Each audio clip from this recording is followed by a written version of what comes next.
For 3 weeks now, I've had a burning question. How's she both? Red alert!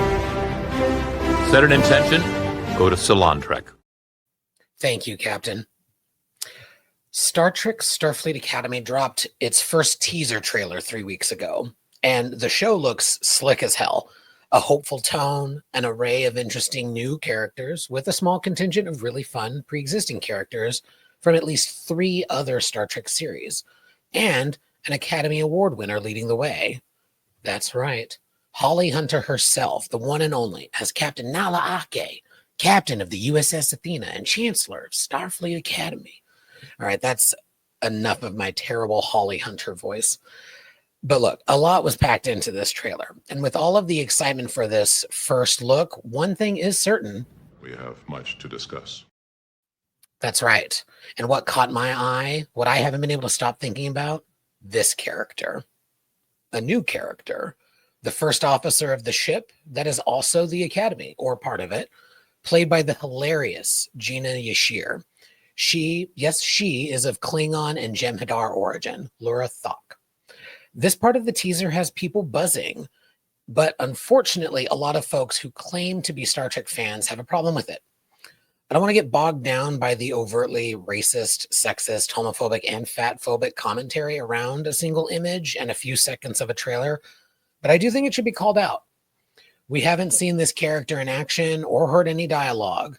The show won't even be out until next year, but some of the worst people on the internet have popped out of their trash cans to spew hate and nonsense. It's sad, and it's antithetical to the very idea of Star Trek from the beginning. Instead, I want to focus on the excitement we here at the Salon have for this show, and me in particular, for the potential of this character. But wait, Stan, what is the problem, if there even is one? Okay, this is actually part of my excitement. It all starts all the way back about 2371, or for those of us sadly not in the Star Trek universe, 1994. Star Trek Deep Space Nine introduced the Jem'Hadar, the genetically grown foot soldiers of the Dominion, bred by the founders to worship them as gods and fight their enemies. In Deep Space Nine, it stated there are no Jem'Hadar women. That's it. That's the problem for some people for some reason. 30 years ago, a TV show had an idea that is now being expanded on via a new show in the same universe that takes place at least 817 years later. We accept warp drive, replicators, secret organizations, Genesis planets, and so much more, but a Klingon and a Jem'Hadar shacking up is too much. I, for one, think this is a really exciting development for both species. While the show is not likely to focus on this, I really hope we get a little bit about what's going on with the Klingons and the Jem'Hadar, how this character came to be. Not because it doesn't make sense, as some claim, but because it does make sense. It's a natural progression.